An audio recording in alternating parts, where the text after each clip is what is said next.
there was this great idea that we could get, like maybe a 2-3 hour sort of mini campaign. Well, that was the original plan. Not quite what happened, but since we pretty much ended up making a full game. The game gets more and more ambitious, and then next thing you know, it's not like anything you've worked on before. We knew that we wanted to keep what was great, that people loved about the Halo experience, that 30 seconds of fun over and over again. We knew we had to preserve that, but at the same time, give it an ODST spin. We wanted to try something that we'd never done before, and I think that means breaking the mold of what people expect from Halo. Here's an engine, here's a story, you got a year, go.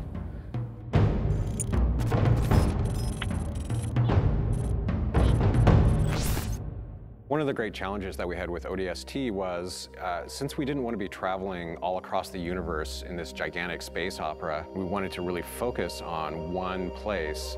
The hub was the single most technical thing that we've ever accomplished in the Halo engine. There was a lot of work done to try to come up with smart ways that we could build the city. It's definitely the biggest environment that we've made in any Halo game.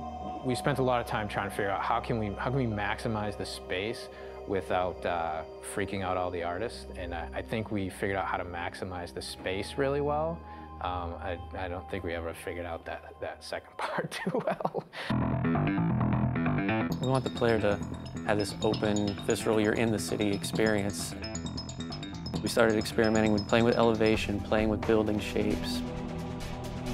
It's a city that you actually completely walk through. Each BSP is directly alongside the other BSP. You walk through a door and you go into the other BSP. The road structure is not straight, it's diagonal, it's also multi-layered. I don't think we kind of realized how big the city would get. We basically had to build very specific tech that would give the AI the right type of behavior. We had the technology, we called it squad patrol. No matter where you were inside the hub, there would always be a certain amount of noise, a certain amount of enemy presence there that we could ratchet up and ratchet down depending on what we needed it to do. We need to have this dark, moody city without making it unplayable. I wanted to get a feeling of rain at night in an abandoned city. I would still like to score the emotions and mood that we want the player to feel when they're playing the game. We want people to explore the city. We want people to find this, this kind of hidden little sub-story. What if the phones rang? You're alone, you're in the city, you're trying to unravel a mystery. That's the feeling you have every time you're the rookie. What's fun about being an ODST? How's he different than the Master Chief? What kind of problems does he face versus the Chief? If they're not the walking tank, they really have to pick up weapons that they're going to use. There were things that we added. The silenced submachine gun and the silenced pistol are absolutely the best tools for the job. Something the ODSTs have that Spartans actually don't. Silenced weapons at night, they feel cool, they look awesome, they're really sweet to use. In real life, silenced weapons don't have a whole lot of sound. So we had to kind of Hollywood them up a little bit, kind of make it so that they sounded like they were silenced and supposed to be silenced, but yet still powerful and fun to fight with. In a lot of ways, it feels like Halo 1, because it's back to single wielding. Dual wielding. Paul doesn't like dual wielding, so we cut it. Visor mode is really cool, and it evolved a lot. There were versions that looked really great for the art, but yeah, maybe they didn't do such great things for the design. It affected how we lit something. We'd make this building, and it looked great, and we thought it was fine, and then you turn on the visor mode, and you realize that's really just a square. But it also has the advantage of really showcasing the depth of our scenes. Put on visor mode, and then the whole environment reveals its secrets to you.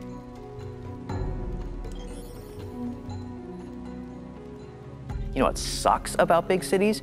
You can get lost really quick. And that's where we came up with ideas for the Visor database, where you have a great map of the city that not only shows you where you are, but allows you to choose where you want to go. If you don't have that tool to help you navigate the city. You're never gonna find the high action flashback scenes, which we were banking on to be the core fun of the game. It's a very simple idea. It was an amazing struggle to get there. When you combine those things that we took away with things that we added, such as the visor, even though you might feel a bit more vulnerable, you have the right tools for the job. The hardest part moving from Halo 3 to ODST was just the difference in the play styles of the characters. If you look at the Master Chief in the course of the Halo games, he became ridiculously powerful over time. And ODST feels very different because when you start taking fire, you can't just continually keep kicking ass. You have to actually look for cover because you don't have a motion tracker like the Chief. Bringing back the health was something that was born out of a discussion about how can we add long-term level of tension to the game. For us, health is important in the ODST's world because it reminds you that you're vulnerable. We want to experience the story through the eyes of many different characters. We wanted to bring back the guys from Firefly again, Nathan Fillion, Adam Baldwin, and Alan Tudyk, trying to find the perfect film noir blonde. We thought about Tricia Helfer. Orders are orders. Come on, Veronica. What could be more important than that carrier? My orders. And Buck, call me Captain. I'll pass on that dance, but you can show me where to sit. These little scenes, we wanted to have their own mystery. It was the story of one guy, one object, one high action moment. And for us, the clue objects were the key. Dutch, we need to get above this crap. Link with the B-net. One of our drones must have seen where they hit. When you find a clue, you're actually going back in time and playing in the boots from another ODST's perspective. Good hunting, boys. I'm keeping my boots on the ground. You've got 5 main characters. Banshees! Each of the characters have things to say from first person. Not only ground you in the character, but also give you some really useful tactical information about the battlefield. It's coming to drop in behind us. They must know this is our rally point. Where the heck did these buggers come from? Underground tunnels are filled with the damn thing. We got ammo and weapons on the high ground. Move it, move it. Without spending a lot of effort personalizing each of those characters, then it wouldn't mean as much when you stepped into their boots. We need some help. Look out! Bam, said the lady. So I hope it's the right balance of new and old, that it doesn't come off like we've screwed the pooch on this one. But I do think they will probably walk away from this, honestly, wanting more.